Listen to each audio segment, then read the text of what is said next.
Welcome back to another AQ3D video. I am Gold Raven, and this one is on the best build for level 50.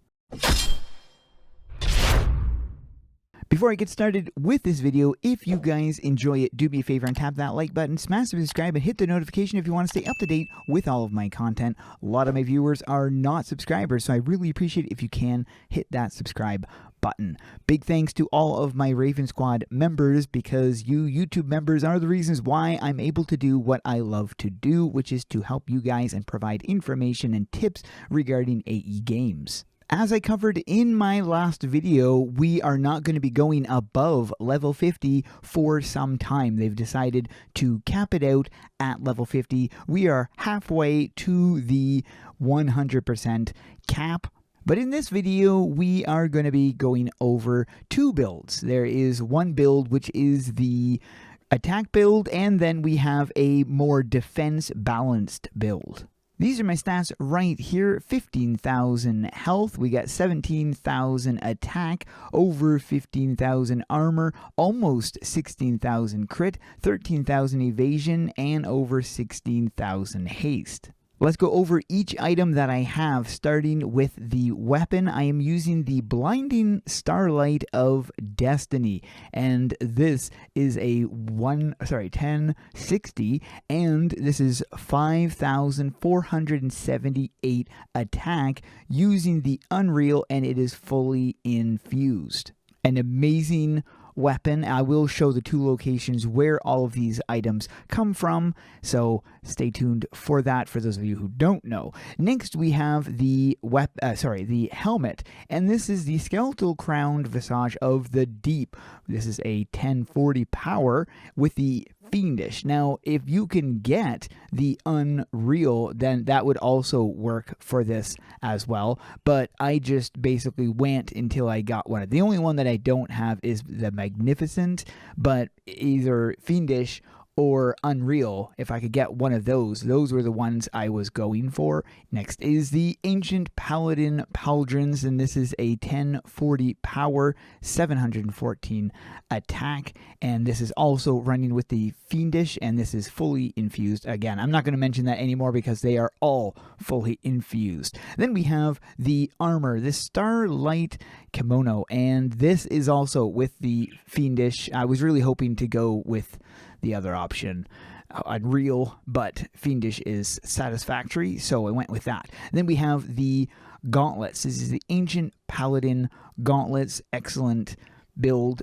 completely capped out, of course. And with the Fiendish, again, I would have liked to have gone with the Unreal, but I'm satisfied with Fiendish. Then for the cloak, you don't have very many options when it comes to this, so went with that. Also has the Fiendish, good evasion, really good haste. This is the belt. Unfortunately, this is currently the best belt in the game right now, or at least the only level 50 belt available in the game. So I did put the Unreal on this one, which does help improve its stats, so it makes it the better one. And then last but not least, the boots, and I was lucky enough to get the Unreal on that, so that is with the Unreal.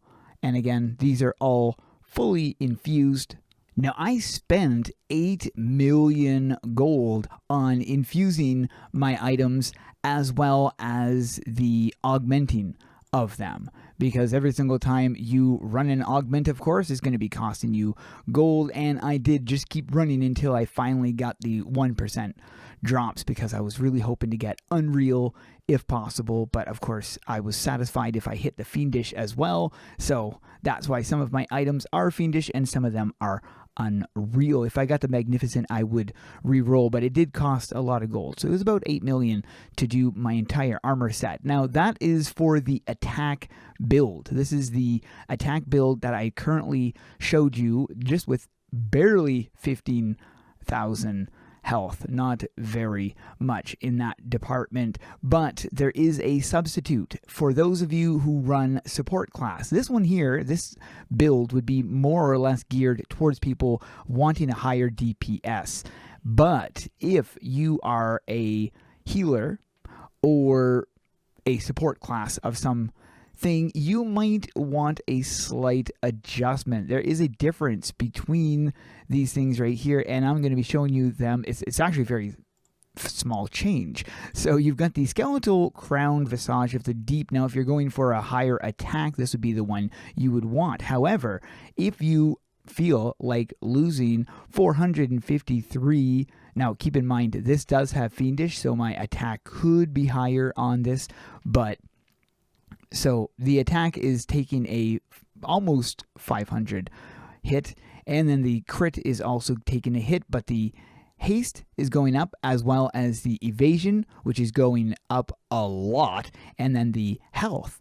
So if for you it's worth the trade-off, with this attack really isn't making much difference. Neither is this armor, and neither is the crit. This evasion will make a difference. However, this health will make a small difference, but you will find yourself having more. So I've got my health here at 1500 and my armor just over 1500, with this just over 1700. But if I want more of a balanced thing, especially considering if you look at where my haste is really low, 13,000, so I'm going to bump that on.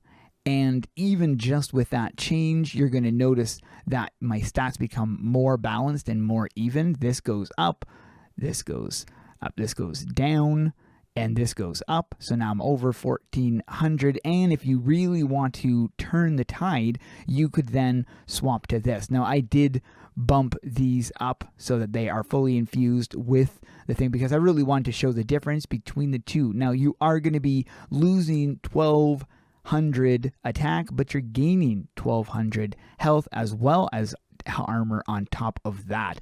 So this would be in place of the ancient paladin.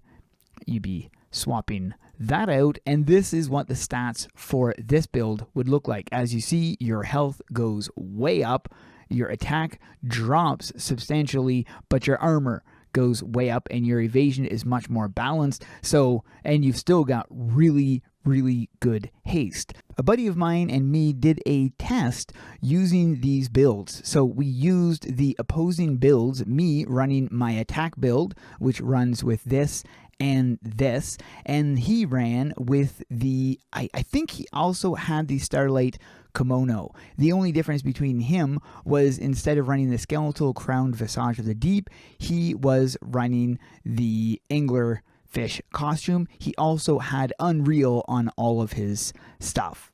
We ran a quick test to see who was going to drop the dummies first, and it was a tie. We literally finished off the dummies at the exact same time.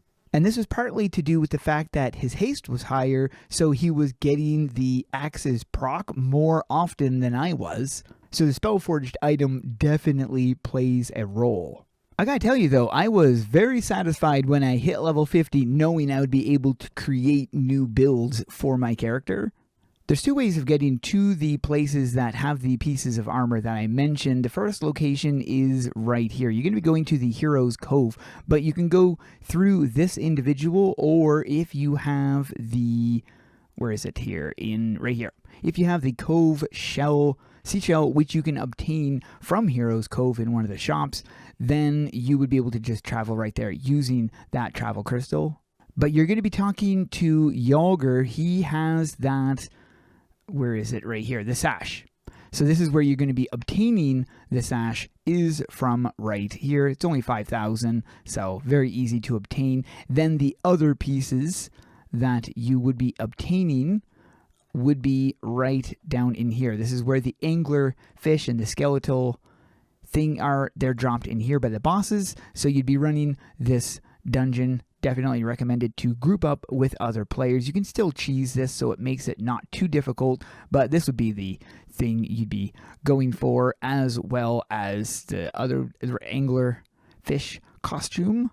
And then in the main menu, if you go down to news and scroll over, you're going to be finding this. And this is the fastest way to get to the yokai challenge, which you do need to be level 50 in order to see Artix right here. In order to see this NPC, you do need to be level 50. Upon doing a small little quest line, you will have access to fight in the Garden of the Serene Tranquility, and this is where you're going to be finding the Ancient Paladin armor set with the pieces you're going to need, including the Blinding Starlight of Destiny. But that is it for this one. Big thanks to King Werepire for helping me with this video. And I'd like to thank everybody who helped me farm in the dungeons the other day to get me to level 50. Hope you guys have a great rest of the day, and we'll see you guys in the next one.